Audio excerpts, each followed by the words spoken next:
जय मसीह की। प्रभु आपको आशीष दे। और आज एक बार फिर हम आपके सामने परमेश्वर के जीवित वचन को लेकर के हाजिर हैं। और हम जिस आयत पर गौर कर रहे हैं वो मत्ती 5 अध्याय उसका 13 पद है कि तुम पृथ्वी के नमक हो।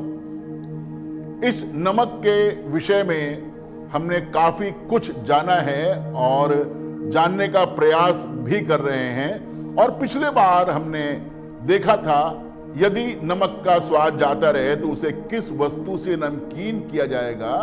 और मरकुस 9 अध्याय से मैंने आपको बताया था कि हर एक जन आग से नमकीन किया जाएगा।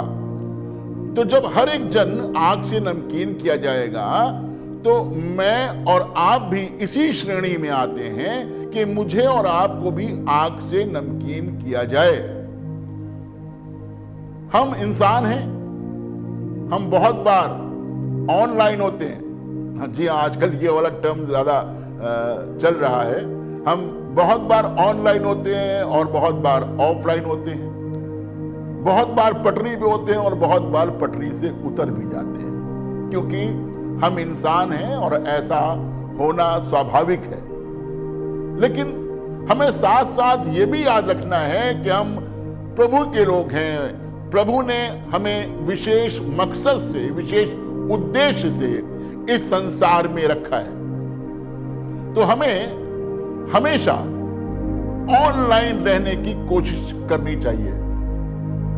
जो आराधनाएं अक्सर ऑनलाइन होती हैं उसमें देखिए कई बार बहुत से लोग अपना वीडियो ऑफ करके बैठ जाते हैं। समझ में ही नहीं आता कि कौन बैठा है, केवल नाम लिख करके आता है, बाकी डार्क स्क्रीन है, कुछ समझ में नहीं आता। नहीं, खुदावंद चाहता है कि हम उसको जैसे हैं वैसे दिखाई पड़े। हम अपने आप को ऐसा बनाएं कि हम उसे अपना मुंह दिखा सकें। जी हां, आज मेरे साथ में एक आयत पढ़िएगा और वो मिलेगी आपको 2 कुरिन्थियों और उसका 13 अध्याय और उसका 5 पद है। 2 कुरिन्थियों 13 अध्याय और उसका 5वां पद, जहां पर इस तरह से लिखा हुआ है, सुनिए। अपने आप को परखो। लिखा है अपने आप को परखो। अपने आप को परखो कि विश्वास में हो कि नहीं। कि विश्वास में हो कि नहीं। ये हमें परखने की जरूरत है, आजमाने की जरूरत है। अपने आप को परखो कि विश्वास में हो कि नहीं। अपने आप को जांचो। अपने आप को जांचो, परखो, जांचो।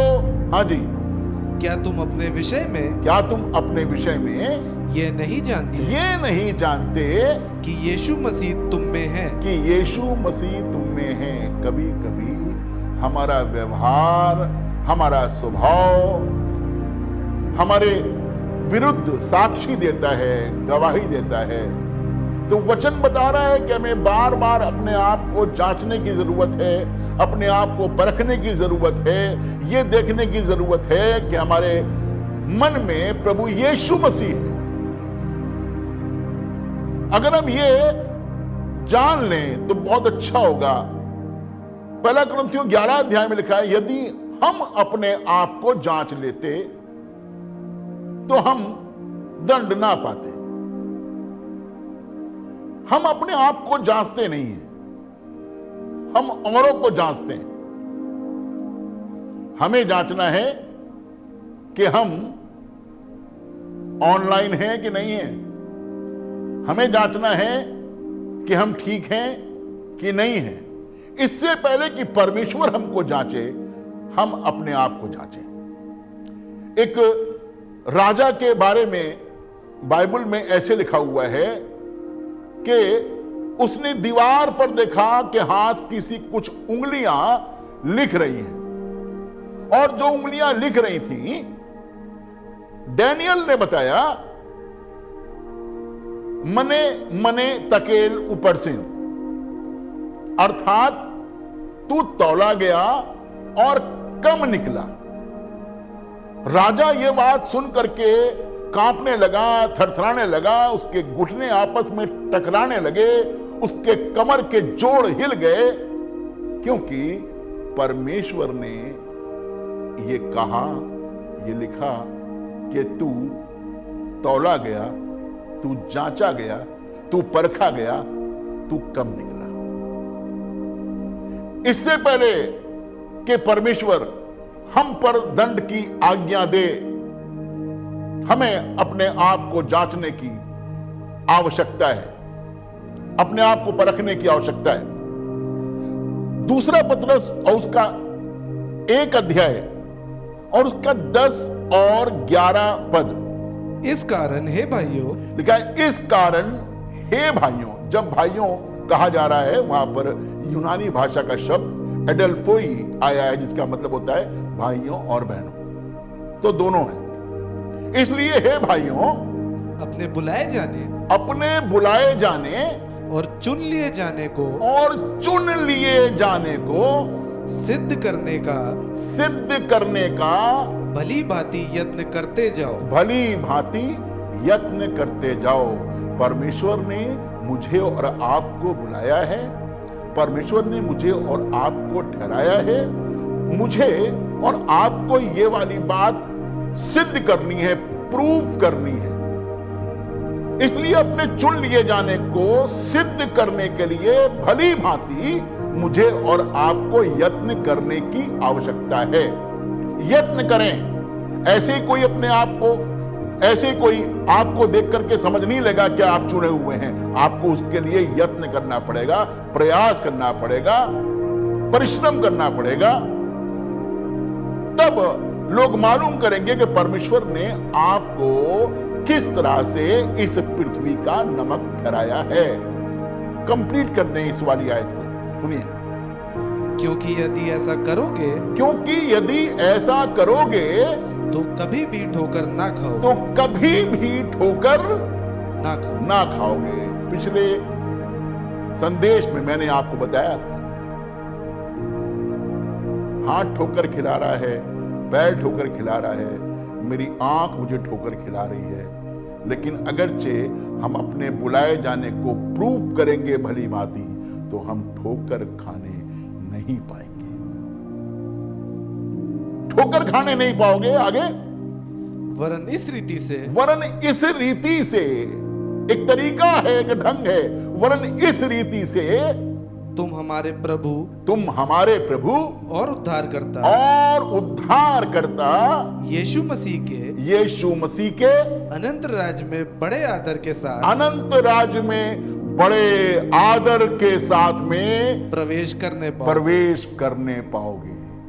ये जो नियम हम आपको बता रहे हैं, ये जो स्वभाव हम आपको बता रहे हैं, ये जो गुण हम आपको बता रहे हैं, इसीलिए तो बता रहे हैं ताकि आप स्वर्ग के राज में प्रवेश करने पाएं और बड़े आदर के साथ में प्रवेश करने पाएं।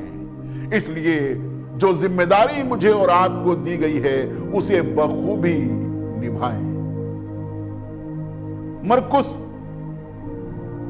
9:50 में यह जिम्मेदारी बताई गई है। अपने में नमक रखो, यहां लिखा है अपने में नमक रखो और आपस में मेल मिलाप से रहो। अपने में नमक रखो और आपस में मेल मिलाप से रहो। अपने में नमक रखने का मतलब यह नहीं है कि नमक का मर्तबान लेकर के अपने अंदर रख लिया या उंडेल लिया। नहीं, नमक रखने का मतलब यह है, चलिए बता देते हैं आपको, सुना तो बहुत होगा आपने। क्या आपके टूथपेस्ट में नमक है? मैं यहां टूथपेस्ट की बात नहीं कर रहा हूं, मैं बताना मांग रहा हूं आपको। क्या हमारे बोलचाल में नमक है? जिस तरह से हम बात करते हैं, क्या उसमें नमक है? हमें अपने में नमक रखने की जरूरत है। जब अपने में हम नमक रखेंगे तो हम आपस में मेल मिलाप भी रखेंगे। अगर नमक नहीं है तो मेल मिलाप भी संभव नहीं है। इसलिए बहुत ध्यान देने की आवश्यकता है। कुलुसियों 4 अध्याय और उसका 5वां और 6वां पद पढ़ेंगे, जहां से लिखा है, सुनिए। अवसर को बहुमूल्य समझकर, लिखा है अवसर को बहुमूल्य समझकर। हाँ जी, बाहर वालों के साथ, लिखा है अवसर को बहुमूल्य समझकर बाहर वालों के साथ बुद्धिमानी से व्यवहार करो। बुद्धिमानी से व्यवहार करो। किसके साथ? बाहर वालों के साथ। देखिए, इसकी दुआ इससे पढ़ेंगे तो वहां पर प्रार्थना, निवेदन, धन्यवाद, इन सब के बारे में लिखा हुआ है।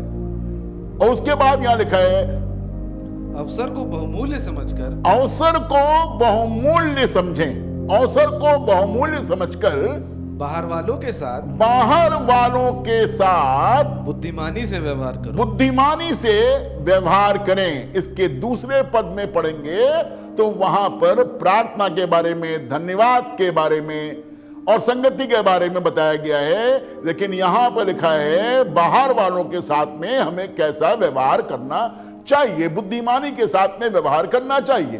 अब आगे पढ़ें। तुम्हारा वचन, तुम्हारा वचन, अब सुनिएगा जो मैं पहले बता रहा था आपको, तुम्हारा वचन सदा अनुग्रह सहित, सदा अनुग्रह सहित और सलोना हो। और सलोना हो।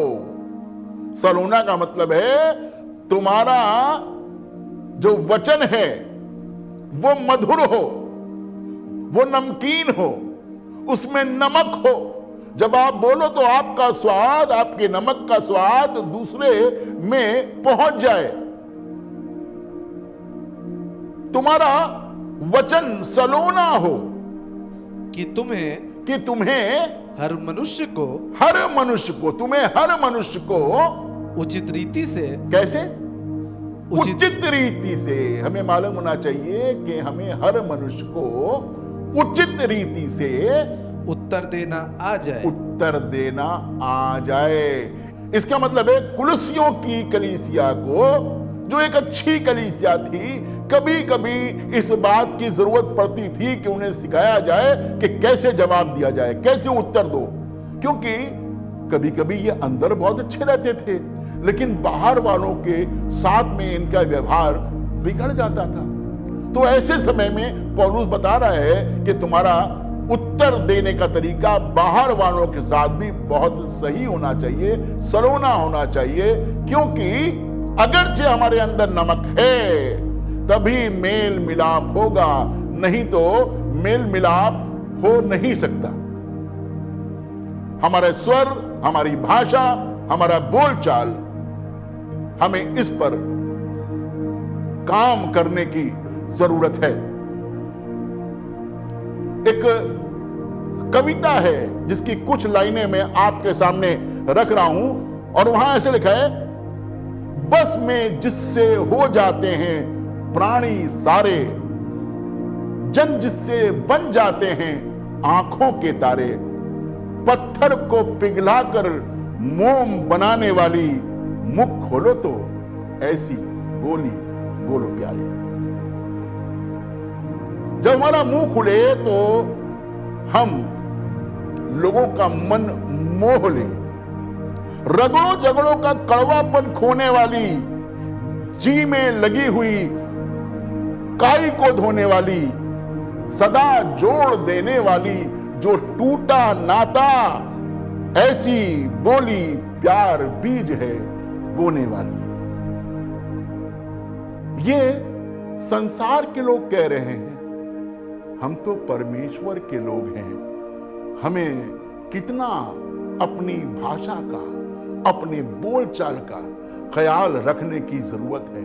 हम तो परमेश्वर के राज्य के लोग हैं, हम तो परमेश्वर के राज्य के राजदूत हैं। हमारी बोली में कितना मधुरपन होना चाहिए, कितना अच्छा होना चाहिए। मालूम आपको, याकूब उसके 3 पद में यह बताया गया है।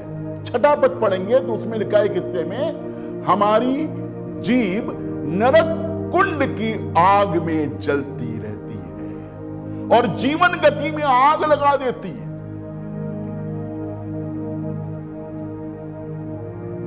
बता रहा हूं आपको, ये बातें पापियों को लिखी नहीं गई हैं,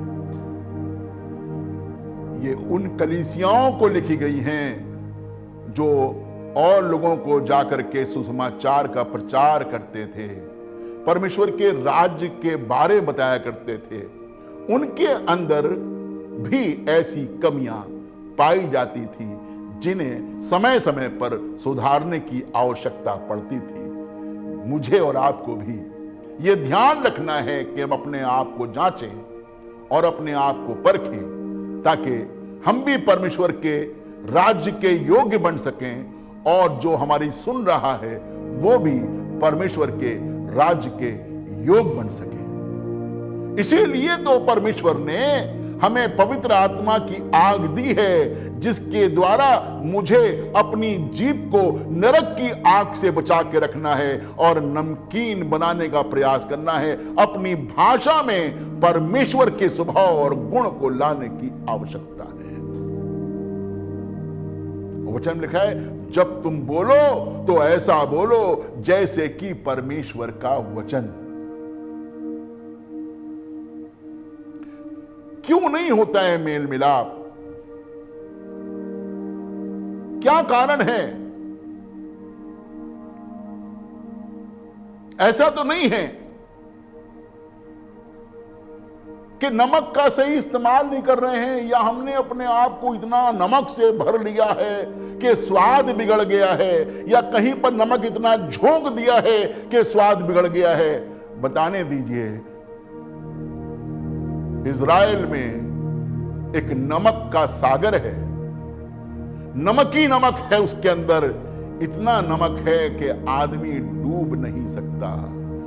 लेकिन वो ऐसा जहरीला सागर है कि अगर उसका एक कप पानी भी आप पी लें तो जीवित बचना मुश्किल हो जाएगा। अगर वो पानी आपकी आंखों में चला जाए तो आपको तुरंत इलाज करवाना पड़ेगा। नमक तो है, लेकिन किस काम का? वो पानी पी नहीं सकते, उसमें कोई भी जीव पाया नहीं जाता, क्योंकि उसका नाम ही रख दिया गया है मृत सागर। ऐसे नमक जो दूसरे को जीवन दे नहीं सकते, केवल अपने आप में सेटिस्फाइड हैं, उससे क्या फायदा? इसलिए हमें जरूरत इस बात की है कि हम मेल मिलाप, जो मुझ पर विश्वास करेगा उसके अंदर एक ऐसा सोता फूट निकलेगा जिसे अनंत जीवन का सोता कहते हैं। अनंत जीवन की नदियां फूट निकलेंगी। ये उसने उस आत्मा के विषय में कहा था जिसे लोग पाने वाले थे, क्योंकि पवित्र आत्मा अभी तक उतरा नहीं था। इसलिए मैं बताना मांग रहा हूं आपको कि हमें अपने आप को परमेश्वर के राज्य में ऐसे लगाने की जरूरत है कि लोगों में मेल मिलाप पैदा हो, हम भी मेल मिलाप से रहें।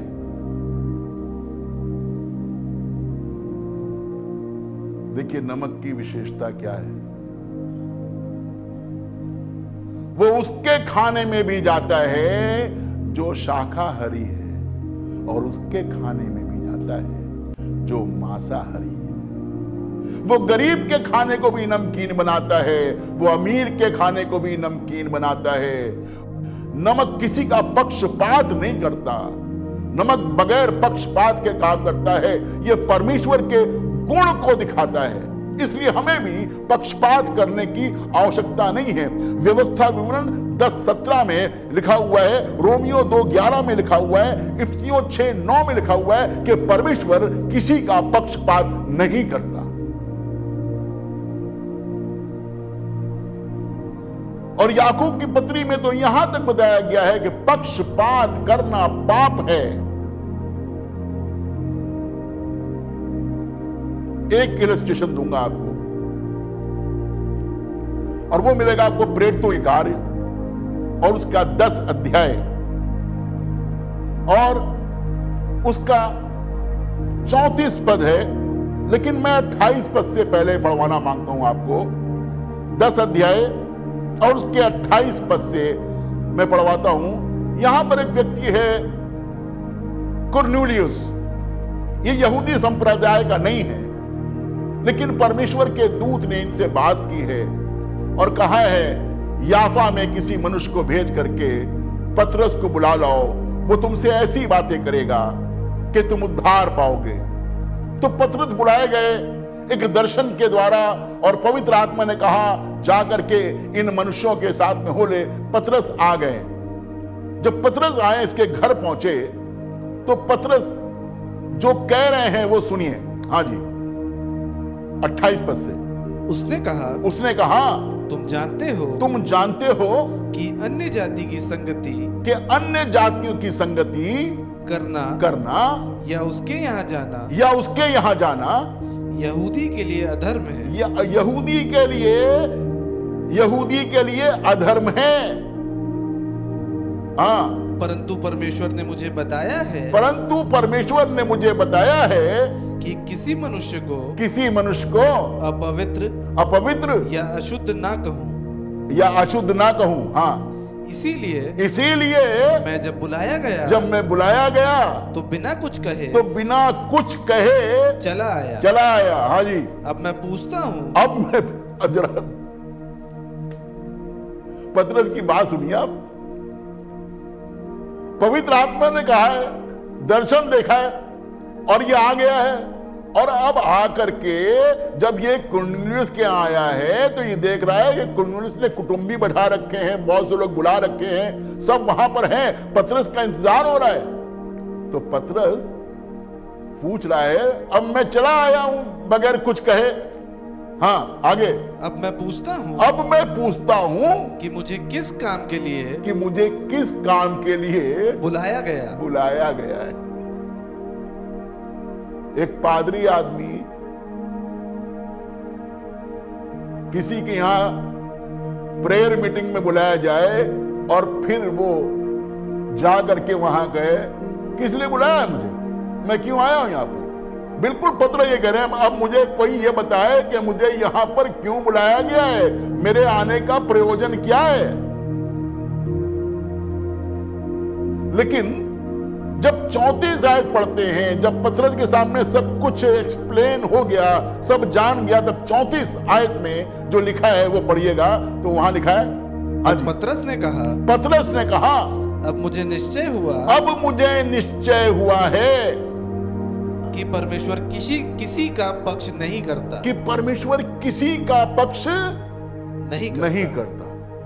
अरे पतरस भाई, 3.5 साल तुम रहे यीशु मसीह के साथ में, आश्चर्य कर्म देखे, शिक्षाएं सुनी,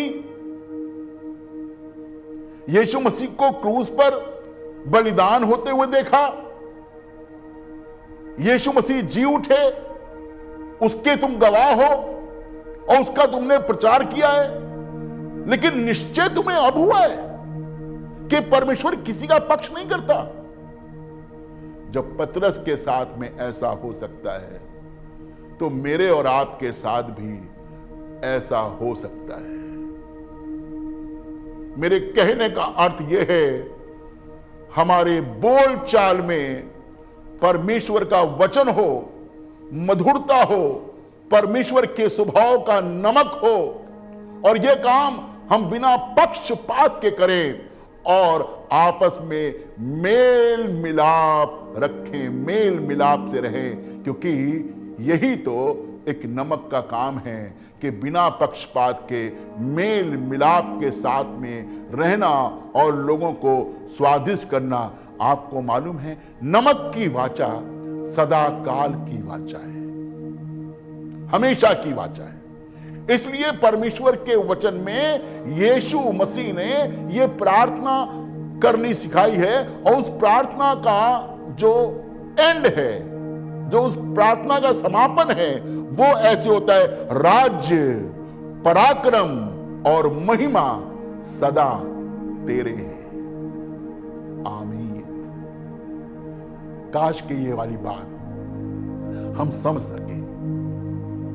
ये परमेश्वर के राज्य का नमक है। ये उपाधि मुझे और आपको दी गई है, और ये इसलिए ताकि लोगों में ये बात पहुंचे, लोग ये संदेश को जाने कि राज्य, पराक्रम और महिमा सदा हे परमेश्वर तेरे हैं। आइए प्रार्थना करें। प्यारे खुदावंद, हम शुक्रगुजार हैं कि तू हमारा खुदा है। हां खुदावंद, तूने हमको नमक ठहराया है, इसलिए हमें हर पल अपने आप को जांचने की जरूरत है और हर पल अपने आप को भली भांति सिद्ध करने की जरूरत है कि हम तेरे बुलाए हुए और तेरे ठहराए हुए लोग हैं।